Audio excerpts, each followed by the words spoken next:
자, 이제 신재생 에너지의 마지막 연료전지 선생님이랑 배워봅시다. 연료전지 조금 복잡한 내용인데 사실 양이 적고 알고 나면 크게 어려운 게 없어서 차근차근 또 선생님을 따라와 보세요. 됐죠? 연료전지. 자, 먼저 연료전지 이렇게 생겼는데 뭐 냉장고처럼 생기기도 했고 그죠? 희한하게 생겼는데 선생님이 하나 강조하고 싶은 거, 지금까지 우리가 배웠던 대부분 발전 방식은 뭐 터빈 아니면 자석을 돌려서, 그죠? 전자기 유도 현상을 이용해서 전기를 만들었잖아요. 근데 태양광 발전 하나는 되게 특이하게 태양빛을 받아가지고, 그죠? 전자들이 막 튀어나오면은 그걸로 전기를 만드는 희한한 방식이었죠. 광전 효과. 근데 이 연료전지도 마찬가지로 이렇게 돌리는 게 아니고 특이한 화학 반응을 통해서 전기를 만들어내는 방법이에요. 자, 그게 뭔지 볼게요. 요 안에 보면 이렇게 생겼는데요. 먼저 선생님이 요거 보면 너무 여러분이 복잡할까 간단하게 좀 이렇게 그려볼게요. 간단하게 이렇게 크게 뭔가 이렇게 있고 가운데 또 하나 큰 게 있고 양쪽에 뭐 크게 이렇게 뭐라고 해야 되죠? 통 같은 게 있는 게 요걸 뭐라고 하냐면 우리가 전극이라고 해요. 전극. 전극이라고 하는데 우리가 여기에다 연료를 집어넣는 전극이니까 연료 전극이라고 하고 여기는 공기 넣는데 공기 전극 이렇게 하는데 연료 전극에다가 뭘 집어넣냐면요. 여기다가 우리가 수소를 집어넣어요. 수소 H2 수소 기체죠. H2를 집어넣고요. 여기 공기 전극에는 산소가 들어가게 돼 있어요. O2 산소를 집어넣는데 자 연료 전극에 이제 공기정극이랑 연결이 돼 있는 게 바로 도선이에요. 도선. 도선. 도선이 이제 전기 흐르는 거예요. 자, 그럼 연료전극에 H2를 집어넣으면 어떻게 되냐면 얘가 지금 수소 분자잖아요. 수소 원자 두 개로 분리가 돼요. 그러면서 또 이 H에서 각각에서 뭐가 빠져나오냐면 전자가 빠져나와요. 전자가.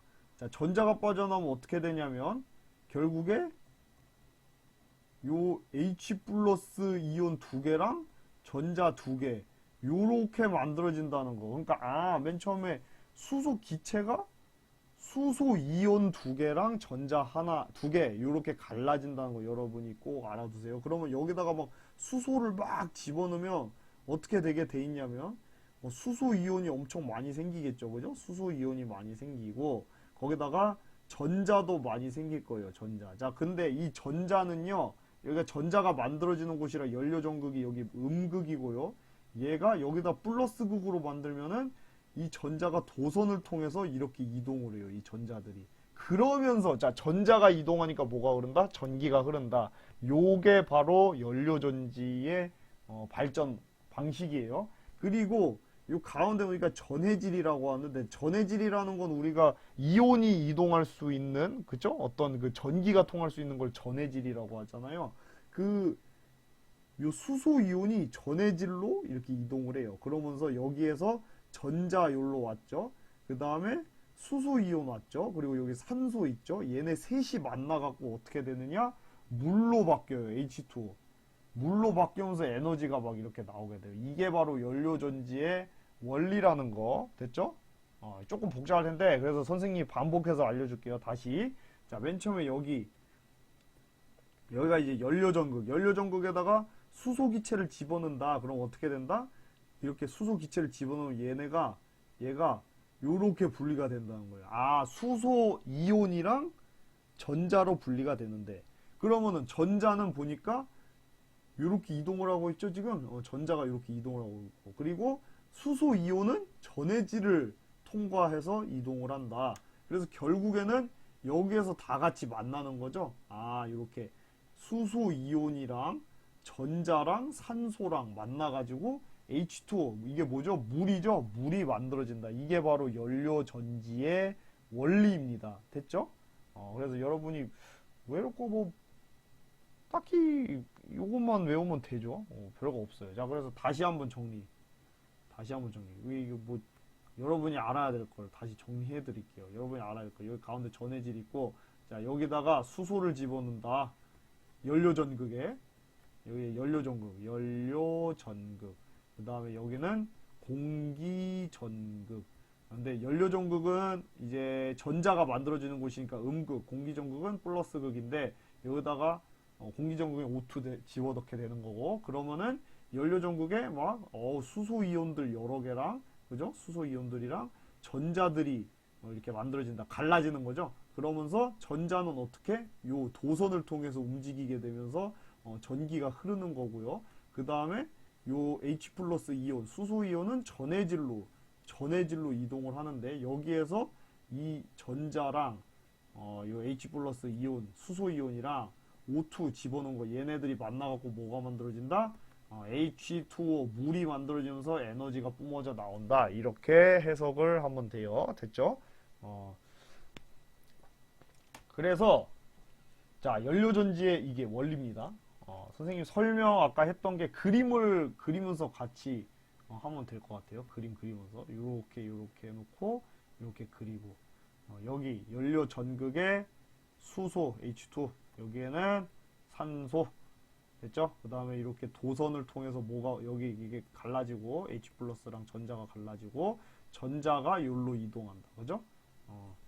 이렇게 연료 전극에서 수소가 수소이온 플러스 전자로 분리된다. 됐죠?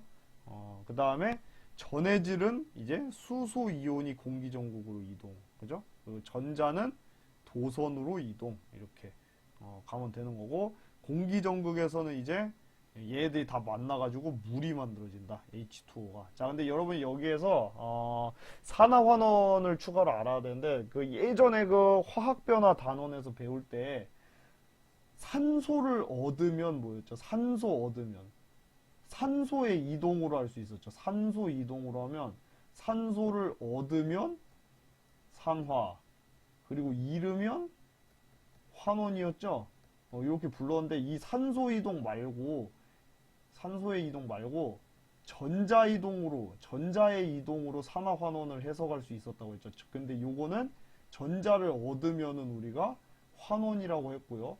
전자를 잃는 경우에 산화라고 한다고 했다는 거. 그러니까 요거 두 개가 서로 반대라는 거 여러분이 좀 알아두라고 했죠. 자, 그러면은 여기에서 아까 연료 전극에다가 우리가 수소를 집어넣었잖아요. 근데 결론적으로는 이 수소가 여기에서 전자가 떼어져 나오면서 전자를 잃게 된 거죠. 자, 그러면은 우리가 뭐라고 말할 수 있냐면, 이 수소가 이 이온과 전자, 이게 전자라는 뜻이거든요. 전자로 분리가 되면서 전자를 잃었으니까, 자, 수소 기체가 뭐가 됐다?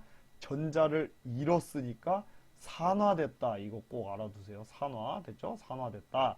그 다음에 이쪽에서는 이 전자와 이 수소 이온 그리고 산소가 이렇게 서로 만나는 거잖아요. 그러니까 산소 입장에선 전자를 얻은 꼴이 되는 거죠. 그렇죠? 얘랑 이제 만나는 거니까, 이렇게 서로 만나니까 산소 입장에서는 뭐 됐다?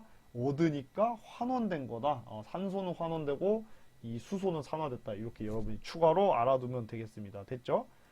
이거 뭐 사실 별거 아니에요. 그냥 처음 배우니까 생소해서 그렇지. 여러분이 꼭 알아두세요. 자, 그래서 이게 선생님이 애니메이션을 하나 갖고 왔는데, 자, 지금 여기 집어넣고 있는 게 뭐다? 얘네들이 이 수소기체라는 거예요. 수소기체. 그리고 이 수소기체가 요 공기전극으로 들어가면, 공기전극 아니죠. 공기전극이 아니고 연료전극. 연료전극으로 들어가면, 여기가 공기전극. 어떻게 된다? 갈라진다. 자, 여기 보니까 이게 뭐예요? 이게 전자잖아요. 그죠? 얘네가 뭐다? 얘네가 지금 H 플러스죠? 수소이온. 자, 근데 이제 전자는 보니까, 요로 이렇게 이동을 하고 있죠. 이게 도선으로 이동을 하면서 이제 불 켜지는 거 보이죠? 이렇게 전기가 흐르는 거예요. 그리고 이 수소이온은 지금 보니까 요로, 어디죠? 전해질로 이렇게 움직이고 있고요. 자, 그러니까 여기 전자랑 이 H 플러스랑 아까 우리가 여기 공기전극에 집어넣었던 산소, 그죠? 얘네들이 지금 서로 만나갖고 뭐가 생성된다? H2O, 물이 생성된다. 거기다 에너지가 형성된다. 이렇게 보면 됩니다. 됐죠? 자, 요거 또다시 반복해서 알려주는 거예요. 다른 그림인데. 자, 여기가 지금 연료전극. 여기가 이제 전자 생기는 곳이니까 마이너스고, 여기가 공기전극. 여기 전자가 가는 쪽이니까 플러스, 그죠? 마이너스는 플러스 쪽으로 가게 돼 있으니까. 그리고 여기가 전해질인데, 자, 여기에다 연료전기가 우리가 뭘 집어넣는다? 수소기체를 집어넣는다고 했죠. 자, 보면 수소기체 나오고 있고 얘네가 여기서 전자는 요로 움직이고 H 플러스는 지금 전해질로 움직이고 있죠. 그 다음에 여기서 만나갖고 그죠? 여기고 이렇게 온 잘 보세요. 지금 요 H 플러스랑 전자랑 산소랑 서로 만나서 뭐가 되고 있죠? H2O 물이 되면서 에너지가 뿜어져 나온다. 됐죠? 아, 그렇게 된다. 자, 그럼 여러분 맞춰보세요. 연료전지는 무슨 에너지가 무슨 에너지로 전환되는 과정이다? 어떻게 전환될까요? 이거 화학 반응이 일어나는 거잖아요. 지금 막 전자 얻고 잃고 뭐 합쳐지고 이거는 분자들끼리 막 원자들끼리 하는 화학이니까 화학 에너지가 전기 에너지로 바로 바뀌는 과정이다. 이렇게 알아내면 돼요. 아, 근데 여러분이 좀 착각하면 안 되는 게 또 여기에서 아까 요 만남의 장소인 공기전극, 공기전극에서 다 같이 만나갖고 물로 이렇게 뿅 변해서 가잖아요. 물로 변할 때 이 에너지가 나오잖아요. 지금 그러니까 이 물이 생성되는 과정이 뭐라고 하냐고 만약에 물어보면 이제 화학 에너지가 물이 형성되면서 에너지가 나오죠. 이게 열 에너지거든요. 열 에너지로 이렇게 바뀌는 거예요. 열 에너지. 이렇게 여기에서는 화학 에너지가 열 에너지로 바뀌는데 우리가 원하는 건 이 전기니까 화학 에너지가 바로 전기 에너지로 바뀐다. 이렇게. 요게 더 중요한 내용이겠죠. 그죠? 이렇게 알면 돼요. 자, 그래서 그 연료전지의 장단점 볼게요. 연료전지 뭐 장점 뭐 이거 다 똑같은 거 우리가 계속 했던 거 나오는데 이게 에너지 효율이 높다는 게 굉장히 특이해요. 에너지 효율이 높다는 거. 이게 하여튼 굉장히 높아요. 에너지 효율이 엄청나게 높습니다. 뭐 이렇게 없어지는 거 없이. 그 다음에 소규모료도 활용하는 거. 이거는 여러분 뭐 화력발전소, 원자력발전소 이런 거는 뭐 엄청나게 조그맣게 못 만들잖아요. 근데 이거는 진짜 여러분 갖고 있는 그 핸드폰, 휴대폰 크기만큼 굉장히 작게도 만들 수 있어요. 화력발전소를 휴대폰만하게 만들긴 힘들죠. 그렇게 의미도 없고요. 근데 이제 이거는 뭐 휴대용 전자기기, 여기로 이렇게도 할 수 있고 아니면 대형 발전소로 만들 수도 있고. 이게 연료전지는 엄청나게 작게 소규모로도 활용이 가능하다는 게 굉장히 큰 장점입니다. 그리고 단점은 근데 이제 수소, 공기에서 요것만 따로 떼가지고 이제 넣어야 되는 거잖아요. 그러다 보니까 그게 생산 비용이 많이 들죠. 그리고 수소의 운반이 어렵다는 단점이 있어요.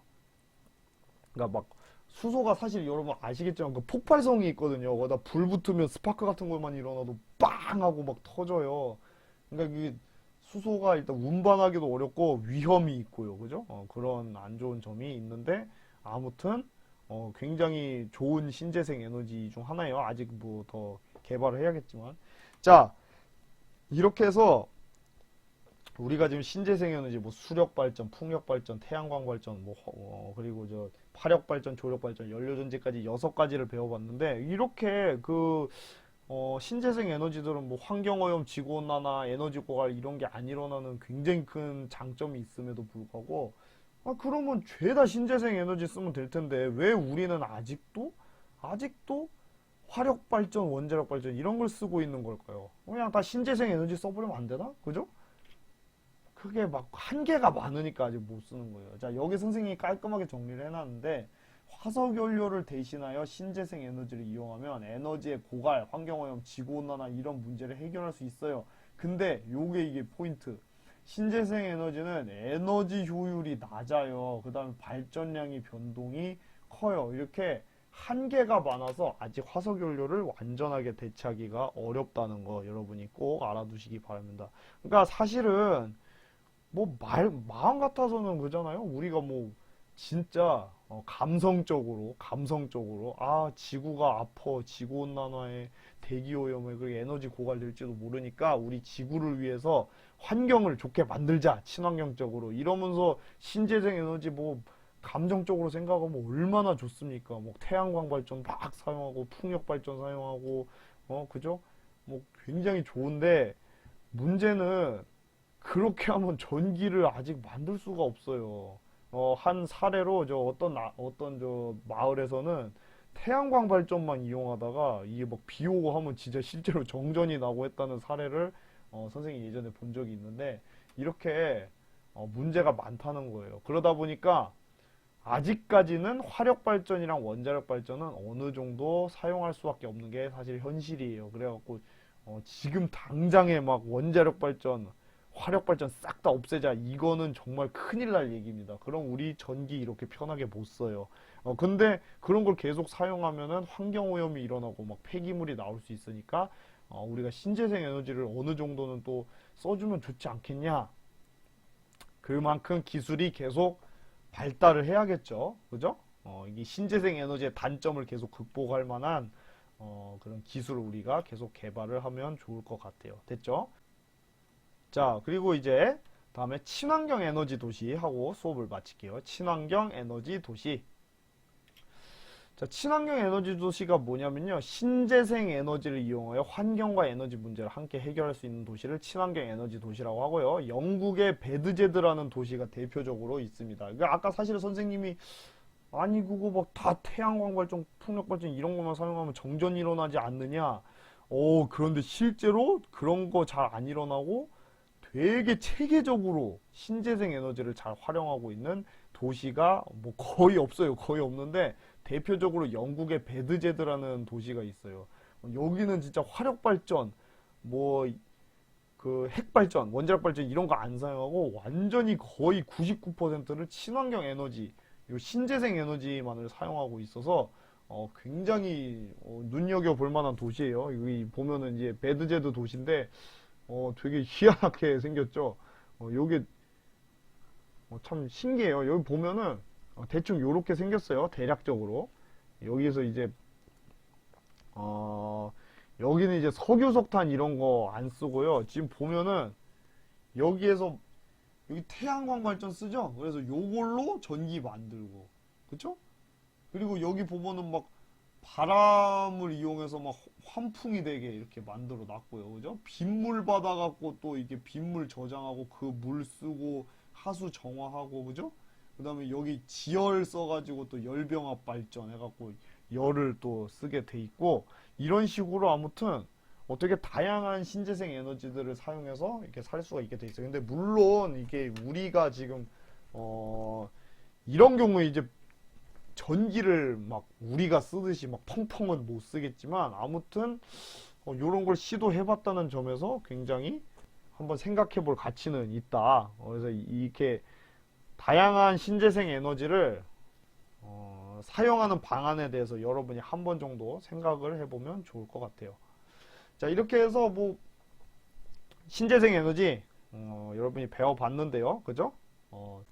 선생님이 아까 말했듯이 환경오염, 지구온난화 이런 걸 막을 수 있기 때문에 신재생 에너지를 어느 정도 활용하는 건 좋으나 아직까지는 완전히 대체하기가 어렵다는 거. 그래서 우리가 끊임없이 과학기술을 발전시켜야 된다는 거. 이거를 강조를 하고 싶네요. 자, 드디어 신재생 에너지 끝났고요. 다음 시간에 이제 적정기술, 요게 뭔지 간단하게 수업을 하고 드디어 여러분 너무 고생 많았어요. 이제 통합과학 수업이 드디어 다음 시간에 끝나게 될 것 같네요. 자, 다음 시간에 마지막으로 봅시다.